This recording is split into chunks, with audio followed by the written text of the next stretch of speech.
El 20 de septiembre del año 2020 se cumplen 100 años de la creación, por el entonces rey Alfonso XIII, de una unidad de soldados profesionales bajo el nombre de Tercios de Extranjeros. Desde entonces miles de hombres, españoles y extranjeros, han servido bajo la bandera española, marchando a 4 guerras y a los sangrientos sucesos revolucionarios de Asturias y Barcelona de 1934, para volver al combate en un nuevo ciclo bélico de las misiones internacionales que se abrió en 1992 en los Balcanes y que aún sigue abierto.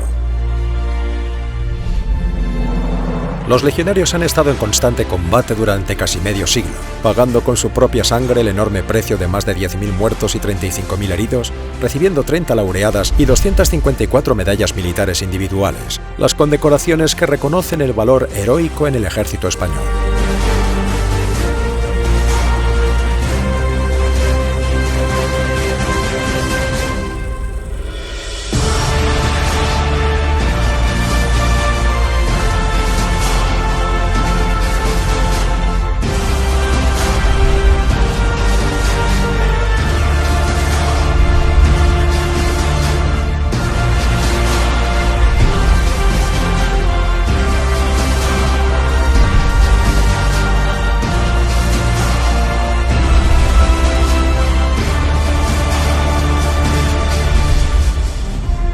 Toda esta historia ha quedado inmortalizada en miles de imágenes en las que los mismos legionarios, corresponsales de guerra, periodistas y personas corrientes, con una cámara en la mano, han recogido la historia de la Legión. En 1920, el teniente coronel José Millán Astray y el comandante Francisco Franco comenzaron a organizar el Tercio de Extranjeros. El 20 de septiembre se alistó el primer legionario. Nacía oficialmente la Legión. A partir de esta fecha, los legionarios comenzaron a combatir sin parar durante 7 años en el Protectorado Español de Marruecos. En esta etapa tendrá la Legión a sus 3 primeros y más emblemáticos jefes: su fundador, el teniente coronel Millán Astray, Valenzuela, que morirá en el combate en Tisiasa, y Francisco Franco, para volver al mando del tercio al final de la guerra, el ya coronel Millán Astray.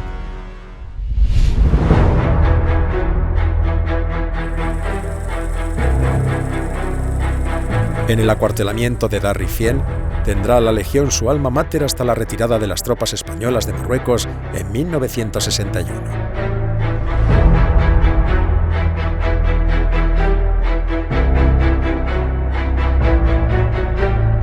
Los legionarios pasarán por primera vez a la historia gracias a su fundamental papel en la salvación de Melilla como consecuencia del desastre de Anual en el verano de 1921. Cuando el tercio saldrá de la zona occidental del protectorado, haciendo una marcha forzada de 101 kilómetros que los llevará a Melilla para impedir la entrada de las jarcas rebeldes de Abd el-Krim en la ciudad. ¡Legionarios!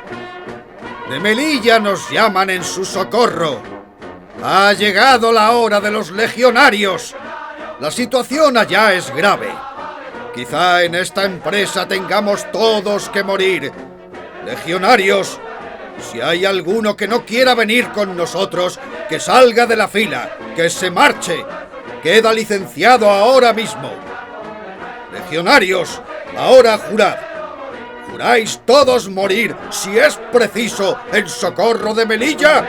¡Sí, jurado! ¡Viva España! ¡Viva! ¡Viva el rey! ¡Viva! ¡Viva la Legión! Nada más llegar a Melilla, Millán Astray arengará desde la borda del vapor ciudad de Cádiz a los melillenses. Melillenses, os saludamos. Es la Legión que viene a salvaros. Nada temáis, nuestras vidas os lo garantizan. Los legionarios y todos venimos dispuestos a morir por vosotros. Ya no hay peligro. Los legionarios bajan a la carrera del buque y desfilan por la ciudad. Con la salvación de Melilla, la Legión pasará a la historia por derecho propio.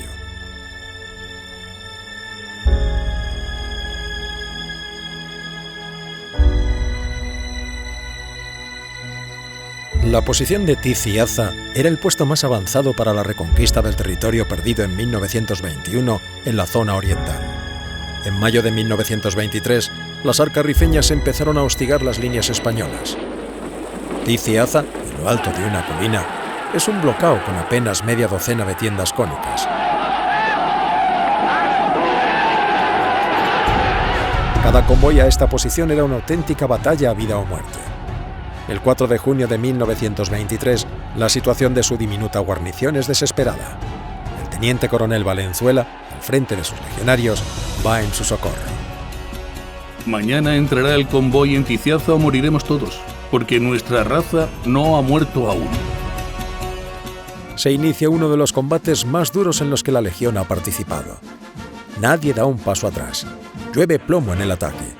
Valenzuela da orden de ataque a su cornetín. Paso de ataque. Suena el toque que invita a combatir.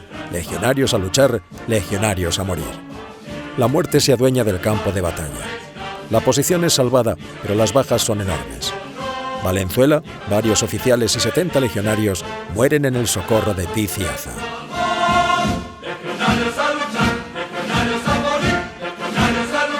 Como consecuencia de la muerte de Valenzuela, Franco se hace cargo del mando de la Legión. A Franco le va a corresponder mandar al tercio en la retirada de Chauen y el desembarco de Alhucemas. El dictador Primo de Rivera era partidario de abandonar el protectorado marroquí. Ordenó un repliegue general de las posiciones españolas en el sector de Tetuán para ahorrar hombres y recursos financieros, lo que implicaba abandonar la ciudad de Chauen. Los españoles se replegaron a mediados de noviembre de 1924. Los legionarios serán los últimos en dejar la población la noche del 16, 2 días después que lo haga la columna principal, saliendo entre unas colinas repletas de arqueños que les apuntaban desde las alturas. Chauen es una trampa mortal. Los legionarios dejan Chauen en absoluto silencio. Los arqueños no se dieron cuenta, hasta clarear el día, que habían sido engañados y que los españoles habían abandonado Chauen y llegado a la posición de Daracoba. La Legión no sufrió ni una sola baja. Primo de Rivera felicitó a Franco. Nadie ha luchado con más perseverancia y con más capacidad que este invicto jefe en las campañas de Marruecos. En la retirada de Chauen, Franco ganó su segunda medalla militar individual. Un año después, en septiembre de 1925, Primo de Rivera pondrá fin a la guerra eterna de Marruecos con el desembarco de Alhucemas.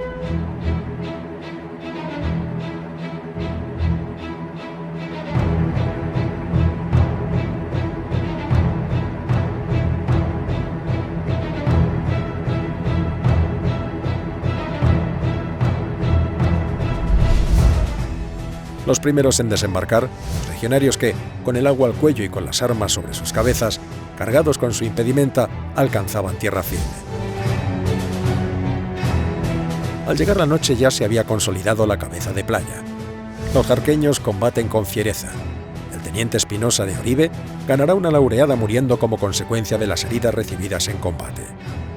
Franco las estrellas de general. El 2 de octubre la victoria es total. Es el principio del fin. En mayo de 1926, Abd el-Krim se rinde a los franceses.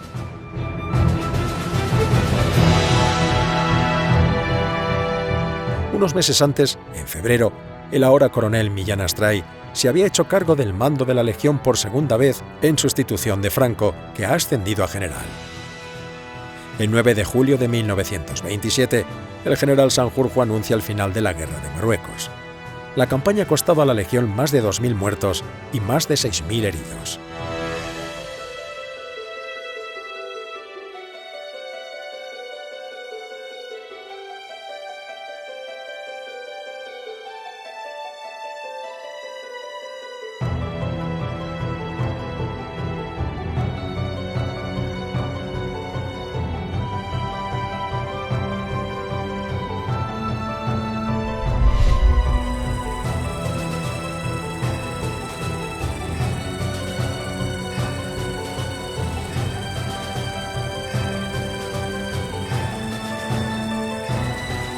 El 5 de octubre de 1927, la Legión recibe su primera bandera en Darrifien, de manos de la reina Victoria Eugenia.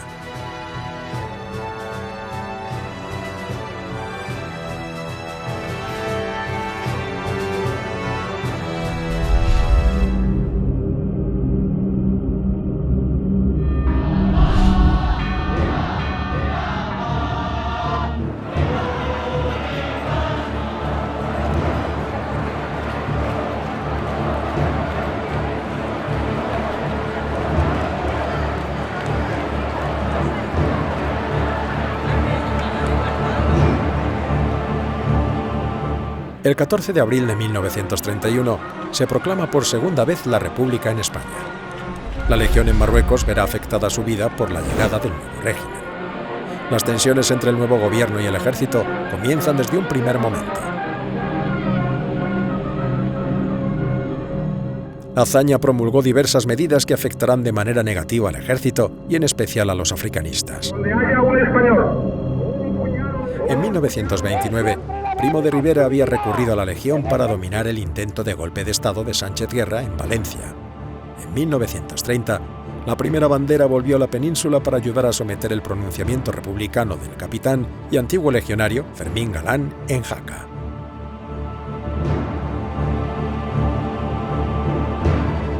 Durante la República, la segunda y tercera banderas fueron enviadas a Cataluña para abortar la proclamación del Estado catalán por el entonces presidente de la Generalidad, Luis Companys, en 1934.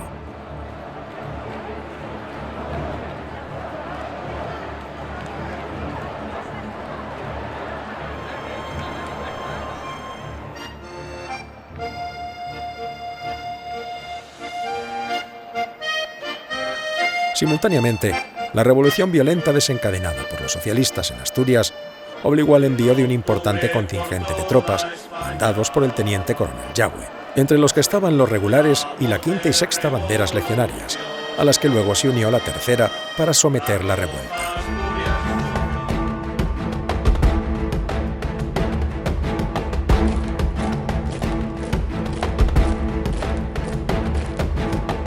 Los legionarios permanecieron en Asturias mucho tiempo. La revolución del año 34 provocó la muerte de más de 1.500 civiles, de 320 policías y soldados y de 35 sacerdotes. Oviedo queda prácticamente destruida, siendo muchos miles los revolucionarios que ingresaron en prisión. La sexta bandera regresó a África en abril, la quinta en mayo, y la tercera estuvo más de un año de guarnición en el Principado, regresando al protectorado en noviembre de 1935.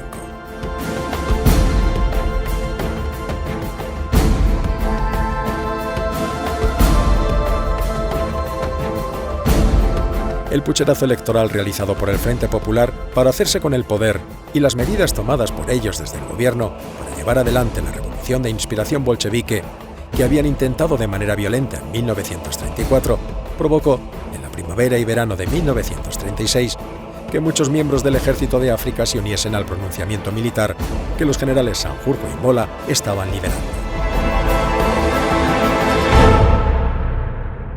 El asesinato del jefe de la oposición monárquica, Calvo Sotelo, por miembros del PSOE, que fue conocida por el ejército de África durante la celebración de las maniobras estivales del Llano Amarillo, provocó que, con Yagüe y oficiales de la Legión al frente, el 17 de julio comenzase un levantamiento militar en Marruecos. El fracaso del golpe militar provocó el inicio de una guerra civil, que iba a prolongarse a lo largo de 3 interminables años.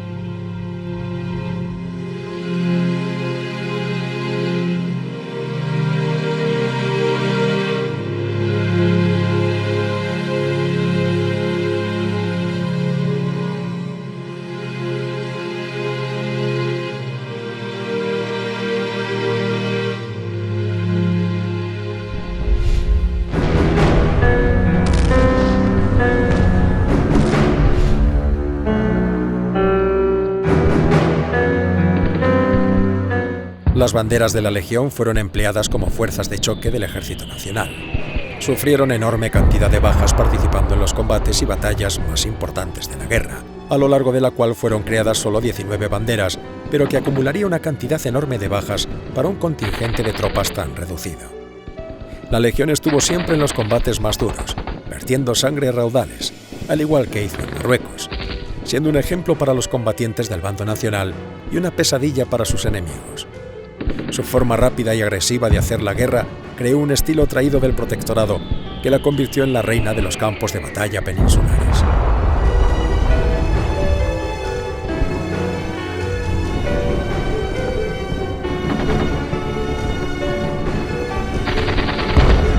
La cuarta y quinta banderas participaron en la liberación de Badajoz.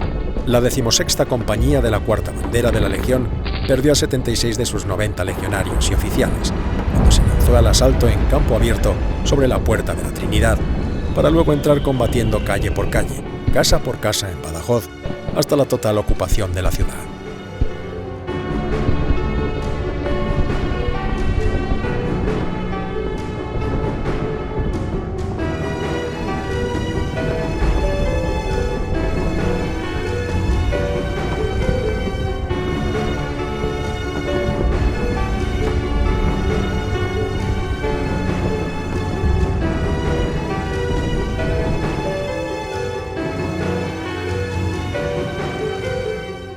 Liberado Badajoz, las columnas del ejército de África avanzaron a la carrera sobre Talavera y Toledo, hasta llegar a Madrid, donde se desangraron 10 banderas legionarias. En la defensa del Clínico, la cuarta bandera obtendrá una medalla militar colectiva, combates en los que destacó por su labor el capellán legionario Padre Huidobro.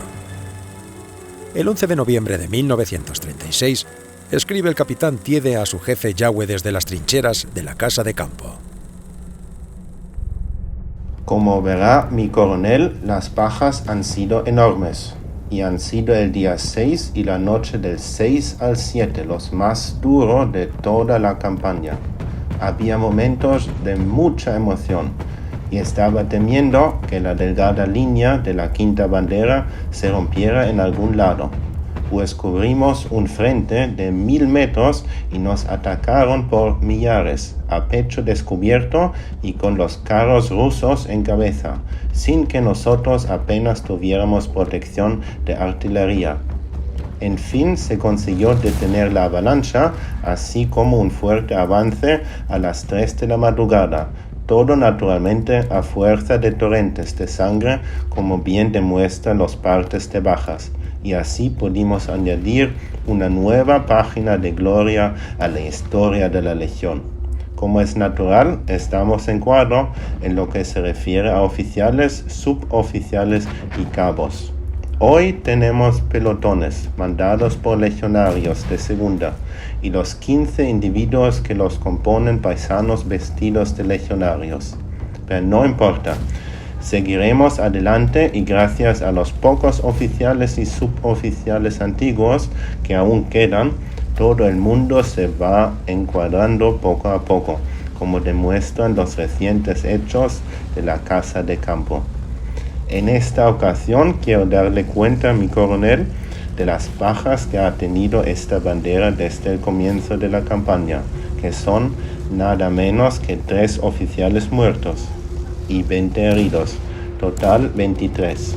De tropa, 78 muertos y 435 heridos, o sea, en total 514, que son más del 100% de los que salieron de África. En la bandera no queda oficial alguno que no haya sido tocado al menos una vez. En estas cifras solo están incluidos los legionarios, y ninguno de los soldados falangistas, etc., agregados a esta bandera.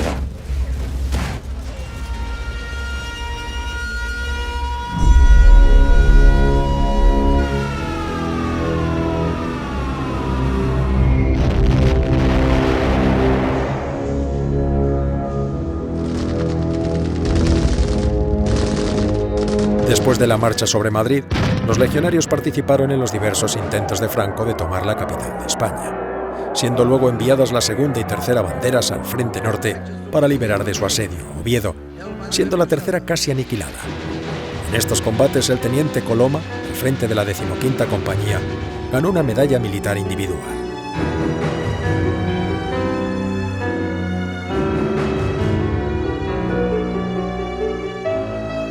En el intento de romper el cerco de Madrid, en el verano del 37, durante la batalla en Brunete, para taponar la brecha abierta por los carros de combate y brigadas mixtas e internacionales republicanas, acudirán la primera, octava y 13ª banderas, logrando frenar el avance enemigo y permitir la llegada de refuerzos, lo que convertirá el intento de ruptura del frente del Ejército Rojo en una terrible derrota de los republicanos.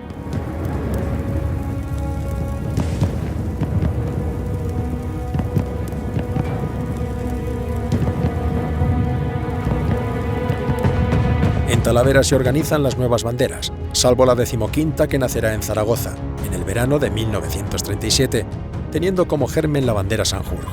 En febrero de 1938, las unidades de carros de combate del Ejército Nacional son adscritas a la Legión bajo el nombre de Bandera de Carros de Combate de la Legión, dotada de carros Panzer I y de carros T-26 rusos, además de tanquetas BA-9 y UNL-35 capturadas al enemigo.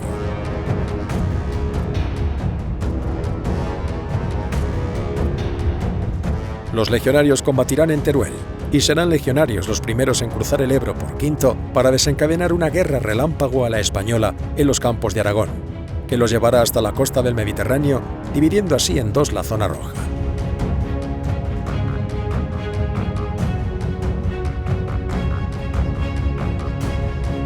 En estos primeros combates nocturnos para cruzar el Ebro, la 16ª Compañía de la Cuarta Bandera, la de Badajoz, sufrirá el 70% de bajas. Las bajas comienzan a ser numerosas y la situación adquiere enseguida caracteres de tragedia.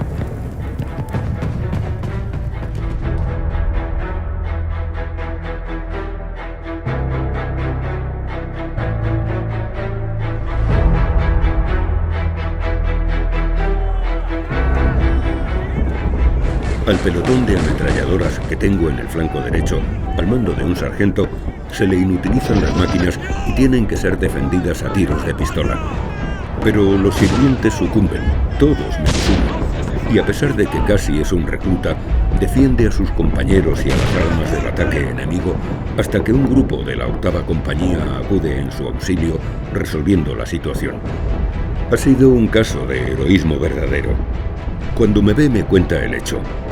Mi teniente, me vi solo y los tíos carotas me querían quitar las máquinas, pero no lo han conseguido porque les he hecho comer tierra a un montón de ellos. Le pongo los galones de cabo y le propongo para la medalla militar individual que al poco le conceden. Su valor continuado provoca que pronto ascienda a sargento y prosigue su camino de heroicidades hasta que en la ofensiva a Cataluña, perteneciendo a la 7ª Compañía, halla heroicamente la muerte. Se llamaba Hernán Pérez Pinto. Con aspecto de gitano, alto y muy moreno, era uno de los nuevos legionarios que, con una indiferencia asombrosa, se batían como valientes.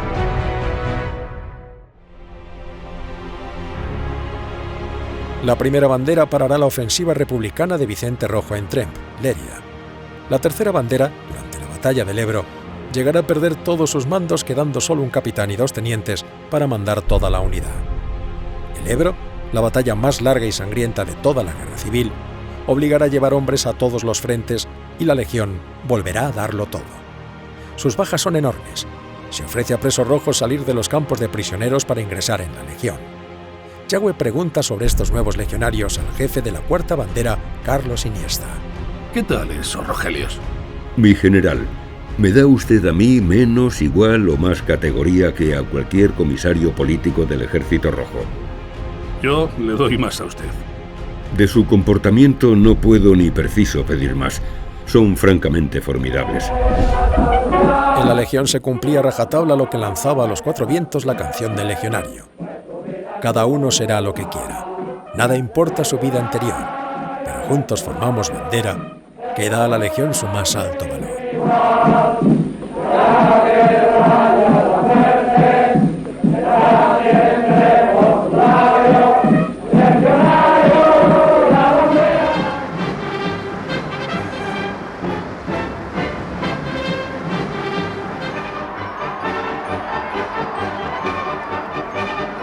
La Legión participará en la ofensiva sobre Valencia y la liberación de Cataluña, siendo recibido el jefe de la Legión en la plaza de Cataluña entre los gritos y aplausos de la multitud.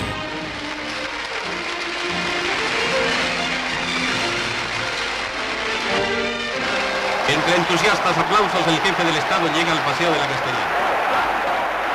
Tras la rendición de Madrid, el 19 de mayo de 1939, se celebró en Madrid el gran desfile para conmemorar la victoria y el final de la guerra. Desfilarán la 5ª y la 12ª bandera, más la 10ª que desfiló motorizada en unión de la agrupación de carros de combate de la Legión. Había llegado la paz.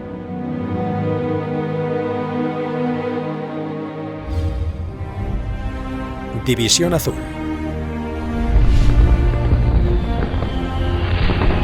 Nuestra gloriosa división lucha en primera línea y presta un servicio inestimable a Europa y a la civilización occidental, combatiendo al comunismo enemigo sin importarle las inclemencias de la temperatura ni la dureza del terreno. El 1 de abril de 1939 terminaba la Guerra Civil y solo 5 meses después comenzaba la Segunda Guerra Mundial. España permaneció fuera de la guerra hasta que, en el verano de 1941, la Wehrmacht desencadenaba la Operación Barbarroja, el inicio de la invasión de la Unión Soviética. España organizó una división de voluntarios, reclutados entre civiles y militares, para ir a luchar contra el Ejército Rojo de Stalin.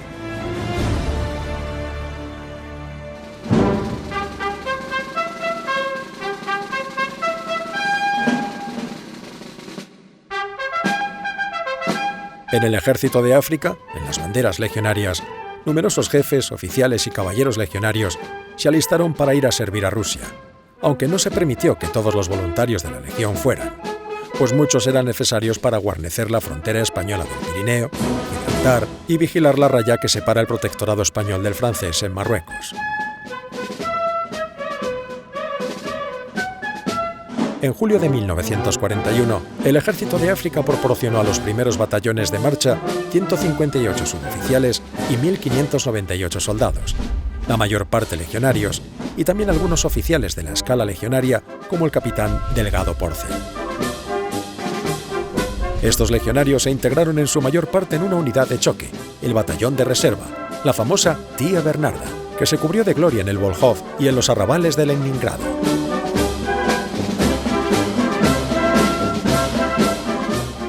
La División Azul es una de las unidades sobre la que más testimonios escritos tenemos, debido a que entre sus voluntarios muchos eran hombres con estudios, que nos han legado numerosos testimonios escritos y libros de memorias. En este legado son muy escasos los escritos de caballeros legionarios, dada que, por su condición de soldados profesionales, su afición a la escritura era inferior a la de los jóvenes falangistas, muchos de ellos universitarios, alistados para combatir el comunismo en Rusia. En uno de los pocos diarios escritos por un joven legionario, cuando iba camino de Alemania, podemos leer: A mi lado, oí entonar con voz cascada una canción. Miré a la persona que así ahogaba su emoción y vi un veterano, de edad madura. Su rostro era severo, cubierto de arrugas, recortadas estas por grandes cicatrices en su mejilla izquierda. Sin darme cuenta, salió de mi garganta un hilo de voz, acompañándole en su canto, uniéndose a las nuestras cada vez más fuerte otras y otras. Soy valiente y leal legionario. Soy soldado de brava legión. Entre los veteranos de la Legión nos encontramos algunos de los nombres más destacados del ejército español, como el coronel Vierna Trápaga, poseedor de 2 medallas militares individuales y de una laureada colectiva. A Rusia marchó también el capitán Urbano Gómez García, vieja guardia que había hecho toda la guerra civil en banderas de Falange para luego ingresar en la Legión. Con el regimiento 262 combatió en Krasny Bor, ganó una cruz de hierro de segunda y otra de primera clase y 2 distintivos por destruir carros de combate soviéticos. En Rusia también estuvo el entonces comandante Ramírez de Cartagena, que mandó compañía, bandera y tercio en la Legión, llegando a ser subinspector. Oficial de la Legión fue Jaime Milans del Bosch, de la 7ª bandera, medalla militar individual y laureado colectivo como defensor del Alcázar. Entre los laureados individuales legionarios de Rusia nos encontramos nombres como el de Serra Algarra, que sirvió en la 8ª bandera, José Orozco o el capitán Jesús Andújar, que sirvió en la 5ª bandera durante la guerra, donde ganó 2 medallas militares individuales, siendo propuesto para la laureada y no pudiendo ganar una 3ª medalla militar en Krasny Bor por tener ya 2. Muchos fueron los divisionarios que al regresar a España sirvieron en la Legión, como Juan Serrano Ramírez de Berguer o el capitán de infantería Jaime Farré, medalla militar, vieja guardia, cruz de hierro y poseedor del distintivo de ataque a la bayoneta.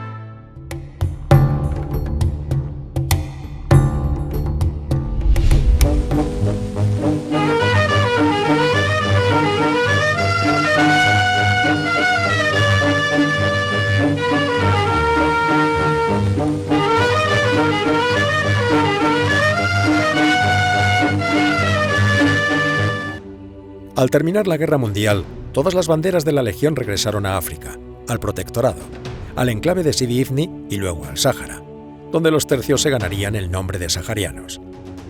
En 1945 fueron suprimidas 7 banderas, quedando la Legión reducida a 3 tercios, con los nombres de Gran Capitán, Duque de Alba y Don Juan de Austria. Acuartelados en Tauima, Darrifien y Larache, respectivamente.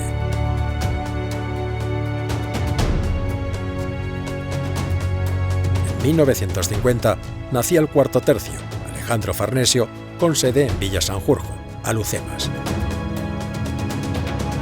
El regreso del sultán Sidi Mohamed Ben Youssef a Marruecos tras el destierro impuesto por las autoridades coloniales francesas puso en marcha la máquina de la independencia en el Magreb. El sultán y el pueblo marroquí vieron realizado su sueño de libertad a finales de 1956. Una de las primeras preocupaciones de Mohamed V, nombre que adoptó el sultán poco después de... En 1956, Francia dio la independencia a su protectorado marroquí, viéndose obligada a España a hacer lo mismo. Los legionarios durante 5 años protegieron los intereses y vidas de los españoles en Marruecos, guarneciendo el país desde sus cuarteles de Crimda, Alcázar Quibir o Darrifien. España abandonó definitivamente el protectorado el 28 de febrero de 1961, entregando Darrifien, cuna de la Legión, a Marruecos. Mientras que los legionarios permanecían en un Marruecos ya independiente, se producía en el sur, en la zona marroquí de Tarfaya, en el enclave español de Ifni y en el Sáhara, una guerra alentada y sostenida por Rabat que llevó al combate a los legionarios después de una década de relativa calma. Las tensiones comenzaron en 1956, lo que provocó la refundación de la 13ª bandera independiente, que pronto será llevada al Aaiún en pleno Sáhara. Poco después comenzaba una guerra que se prolongaría durante los años 1957 y 1958. En ella las banderas de la Legión llevaron el peso de los combates junto con las tropas nómadas, policía indígena y las recién nacidas banderas paracaidistas. En junio de 1957, la cuarta bandera llega al Sáhara. En enero del 58, la sexta y novena. Los legionarios construyen y adecentan cuarteles en el Aaiún, Villa Cisneros, en Fuerte Chacal, cerca de Nchera, y en Sidi Ifni, y guarnecen posiciones en pleno desierto. Patrullan por el Sahel a pie, en sus viejos camiones Ford, arrastrando sus Mauser de cerrojo, con uniformes saharianos, pantalones cortos y siroquera. Desde el comienzo de la guerra, la Legión acumula bajas. En la primera descarga cayeron algunos hombres de la vanguardia, pero la reacción fue rápida. Pie a tierra, los legionarios de la cabeza contuvieron con su fuego a los asaltantes, cuyo objeto era apoderarse del convoy. Mientras tanto, la retaguardia inició un movimiento de envolvimiento a la partida que se retiró dejando 9 cadáveres, armamento y municiones. Las bajas fueron de 4 muertos. El capitán Venerando, un veterano que se coló siendo sargento en los primeros aviones que cruzaron a Sevilla durante la Guerra Civil, fue herido muy grave en el Sáhara, lo que no le impidió, mientras le hacían la primera cura, bromear constantemente. Por esta acción de guerra su compañía recibió una felicitación.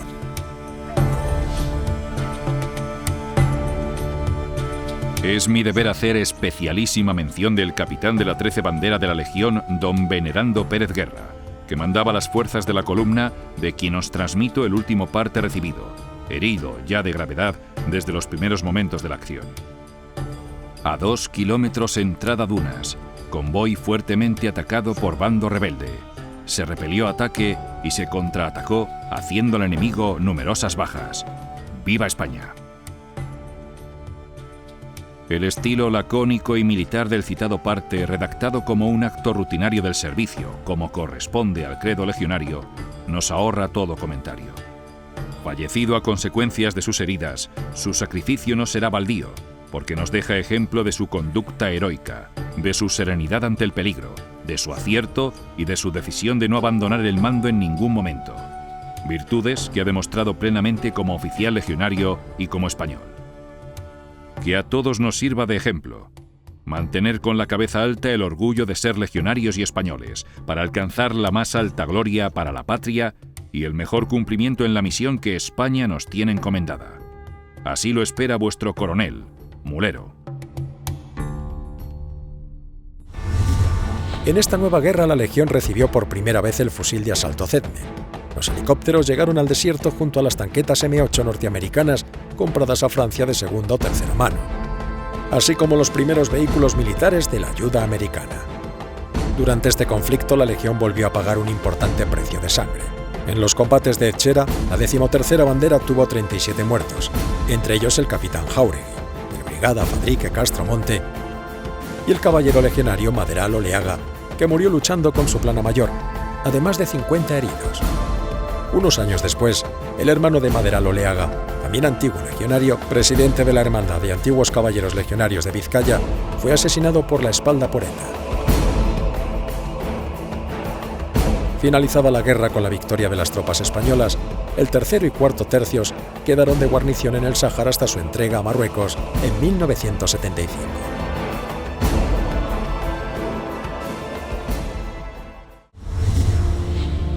La guerra terminó, pero la Legión siguió patrullando por el Sáhara.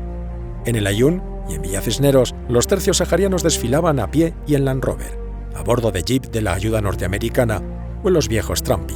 Pronto les llegarán los vehículos franceses Panhard, que se convertirán en emblemáticos de los tercios saharianos.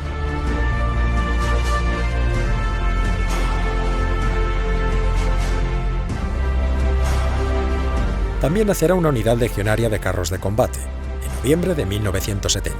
La compañía Bacali, adscrita al tercer tercio y dotada de 18 carros franceses AMX-30, que toma su nombre del teniente Daniel Gómez Pérez, que ganó una medalla militar individual durante la Guerra Civil en la bandera de carros de la Legión.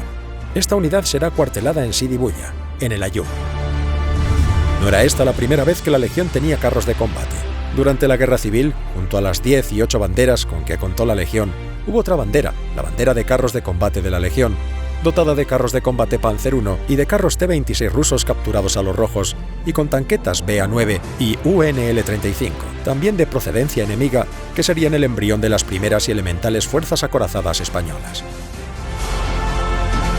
A pie o ya motorizados, los legionarios recorrerán el Jebel, la Saria, el Anara, tomarán té con los nativos y se cobijarán del sol bajo sus jaimas o acamparán bajo las lonas de sus tiendas de camuflaje en medio de la nada. Los legionarios abrirán pozos, repartirán agua y alientos en tiempos de sequía entre los saharauis, sufrirán el siroco y recibirán a cantantes y artistas en sus acuartelamientos. El secretario general de las Naciones Unidas fue recibido también en audiencia por Su Excelencia el Jefe del Estado, con quien mantuvo una larga y cordial entrevista.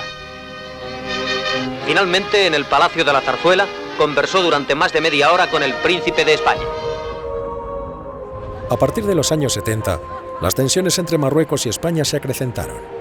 El rey de Marruecos, Hassan II, deseaba anexionarse el Sáhara, a pesar de que la ONU había dictaminado que era un territorio independiente a Marruecos y que tenía que ser descolonizado por España y así acceder a la independencia.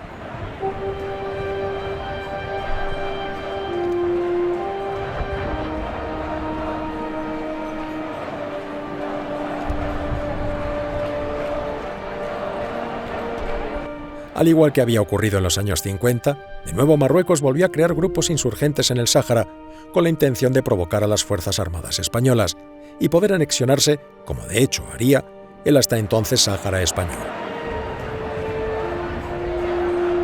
Ifni había sido entregado a Marruecos en 1969 y el Sáhara se había convertido en provincia española de ultramar en 1958 en un intento sin sentido de conservar el territorio junto a sus pesquerías y minas de fosfato de Bucra, dada su proximidad a las Islas Canarias. Dado los cada vez más graves incidentes con la población del territorio y la poca fiabilidad de las tropas saharauis, de la policía indígenas y de tropas nómadas, la Legión se convirtió en el principal baluarte de la españolidad de la entonces provincia española del Sáhara. En 1974, comenzó Hassan II a presionar a las autoridades españolas del Sáhara. Varias unidades marroquíes se situaron en la frontera en actitud amenazante, por lo que el tercero y cuarto tercio toman posiciones frente a ellas. Comenzaba una guerra no declarada que provocó bajas entre los legionarios. La Legión, en boca del coronel Mariñas, jefe del cuarto tercio, pidió responder con un ataque preventivo, pero sin resultado.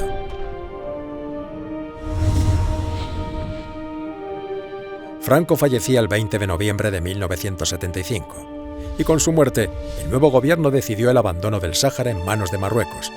Comenzaba la Operación Golondrina. Esta es la salida que usted hubiera querido para sus hombres, capitán.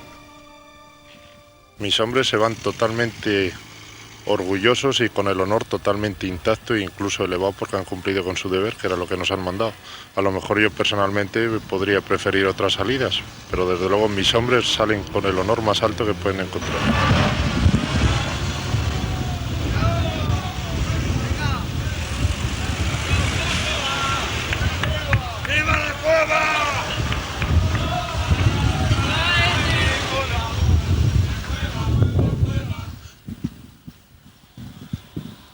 Han pasado 3 minutos desde que salió el último coche de la Legión. Y aquí que ya llegan las primeras fuerzas del ejército marroquí. Entonces, ¿qué hacemos? Vete, habla tú con el sargento, a ver. Aquí uno nomás. Ahí pueden entrar ya y pueden ocupar el cuartel. Sí, señor. O sea que ya está libre, ya está desalojado por nosotros, ya lo pueden ocupar. El coronel Payás, del tercer tercio, se negó a arriar bandera. Sus legionarios cortaron el mástil para luego plantarlo en la cubierta del buque que los llevaba a las Canarias. La bandera que ondea en este barco, el Ciudad de la Laguna, perteneciente a la compañía Transmediterránea, ha sido la última bandera española vista en territorio saharaui. Concretamente, el día 11 de este mes salió de Villa Cisneros con destino a Las Palmas de Gran Canaria. Me voy de estas tierras, quizás para siempre, con pena. Pena por la ignominia con que se ha cubierto España. Pena por ser un paso más de nuestra decadencia. Pena porque aquí he dado pasos profesionales llenos de ilusión y esperanza. Pena porque aquí he vivido mi primera época de matrimonio que siempre recordaré con añoranza. La Legión se replegó a España, siendo llevados los tercios saharianos a Fuerteventura, donde fue disuelto el cuarto tercio, al igual que el grupo de caballería de la Legión.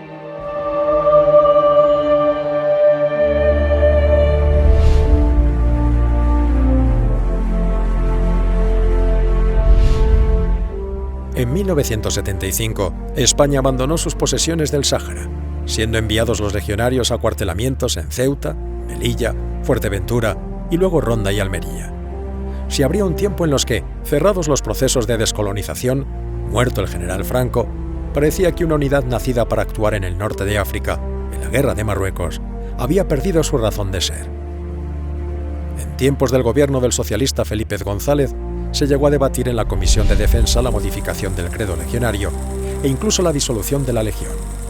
En 1992, todo esto cambió. España necesitaba nuevamente enviar soldados a combatir fuera de sus fronteras.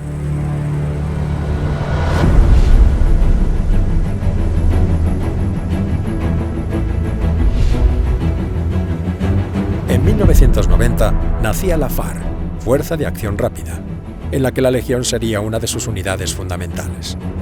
En 1992, el Consejo de Seguridad de la ONU pidió a España que se incorporase a la fuerza internacional que iba a ser enviada a los Balcanes. Llegaba de nuevo la hora de la Legión. La Legión, aunque había cambiado su forma de reclutamiento, seguía siendo a los ojos de la sociedad española una fuerza de choque, por lo que sus integrantes eran los idóneos para ir a un nuevo escenario de guerra fuera de las fronteras españolas. A partir de este momento, los legionarios han sido enviados hasta ahora a 26 misiones internacionales en 3 continentes, más su intervención frente a Marruecos en el islote de Perejil. 10 misiones en los Balcanes, 5 en Irak, 4 en Afganistán, 1 en el Congo, 3 en Mali y 3 en Líbano. En Bosnia, la Legión volvió a tener de nuevo sus bajas en combate tras más de una década de paz. En Móstar cayó el teniente Muñoz Castellanos, cuando divisó un hombre herido y al intentar socorrerlo, fue alcanzado por una granada de mortero. Era el primer caído de la Legión en esta nueva etapa de su historia. Luego le siguió el teniente Aguilar Fernández, por un disparo de un francotirador croata en el puente de Tito, en Móstar. Se inauguraba así una larga lista que eleva los muertos de la Legión a más de 10.000. En esta última etapa, la Legión cuenta con 4 tercios y una bandera de operaciones especiales legionaria, con el número 13, de nombre Maderal Oleaga, integrada en el mando de operaciones especiales. 2 tercios, el tercero y cuarto, están agrupados bajo el nombre de Brigada Legionaria Alfonso XIII, que, como en los viejos tiempos, cuenta con un grupo de caballería, más zapadores, ingenieros y artillería. En estos años, muchas han sido las acciones de guerra, casi ninguna conocida por la sociedad española, en la que han brillado los legionarios. Durante los durísimos combates en Nayaf, la compañía Millán Astray tenía como misión meterse en la boca del lobo. En la sede del mártir Saad, donde se guardaba un arsenal de armas, existía una checa y un tribunal islámico ilegal. Los legionarios se preparan. Salen de su base cantando El novio de la muerte. Reciben disparos y sin problemas desarman a los agresores. Llegan ante la sede de los chiitas, se despliegan y toman posiciones entre el fuego de fusil y de RPG enemigo. Los legionarios quieren asaltar el edificio, pero se les niega el permiso. El mando piensa que, estando dentro los chiitas, pueden volar el edificio cuando los españoles logren entrar a la bayoneta. Al llegar a la base, los legionarios llevan la cabeza bien alta, forman y son arengados por su capitán. Gritan el espíritu de combate. La Legión pedirá, siempre, siempre, combatir, sin turno, sin contar los días, ni los meses, ni los años.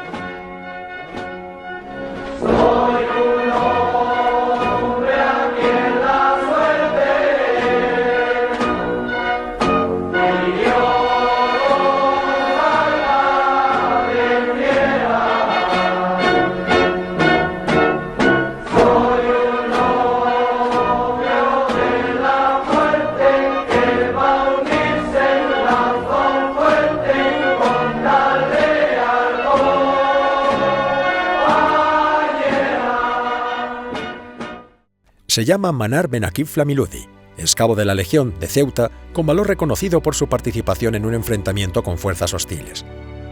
La cabo Manar respondió con fuego a una emboscada enemiga en un puente de Diwanilla, en Irak, el 3 de abril de 2004, mientras llevaba a cabo una patrulla de reconocimiento. En Irak, los legionarios ganaron 14 cruces rojas al valor en combate. La Legión ha cambiado en apariencia, pero el fondo continúa siendo igual. Fiel al credo legionario que hace ya 100 años escribió su fundador. En el verano de 2006, la séptima bandera, Valenzuela, es enviada al Congo.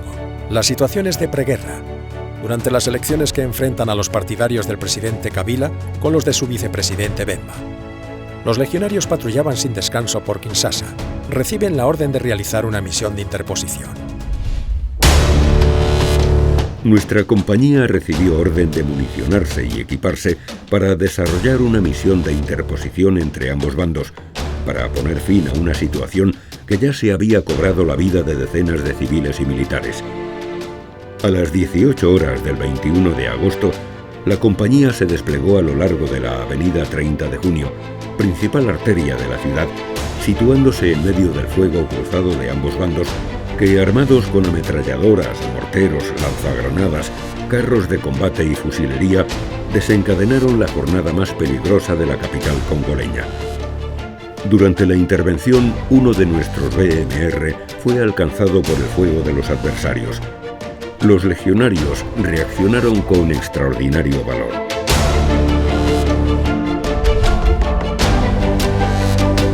A pesar de las amenazas por parte de las tropas de Kabila y Bemba, de pasar sobre sus posiciones a lanzarse contra sus enemigos y del tiroteo que estalló a su alrededor, la sección del teniente Rubio permaneció toda la noche cumpliendo las órdenes recibidas, a pesar de la comprometida situación en que se encontraban.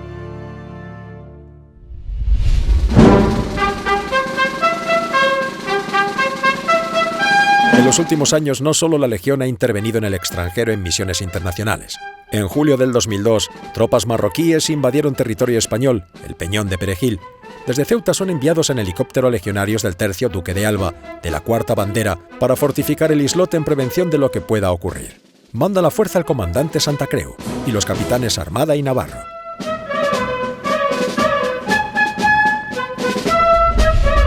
Pero quizá el mejor elogio y la visión más acertada y ecuánime sobre la Legión española del siglo XXI serán las palabras pronunciadas por el general francés Morillon, que estuvo a su mando en los Balcanes.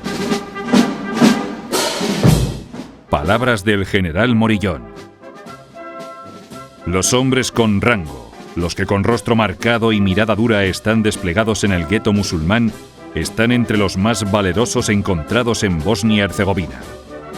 Bajo bombardeo, pasaron una noche con el casco bajo la nuca, calzadas las botas y el arma al alcance de la mano en una antigua tienda destruida de la ciudad vieja. Barbudo, fornido como un borriquillo de Asturias, el capitán Navarro acepta proporcionar ayuda a una pareja de reporteros franco-españoles que ha llegado a infiltrarse en el dispositivo croata hasta llegar al gueto. A despecho de los bombardeos, tanto más mortales cuanto que son efectuados a bocajarro, los hombres del capitán permanecen sin vacilar. Pues en la prueba de fuego, la legión cambia, se humaniza, acaso se democratice. Se descubre detrás de los rudos rostros de los legionarios unos europeos completos, un poco perdidos, pero siempre dispuestos a compartir con el prójimo.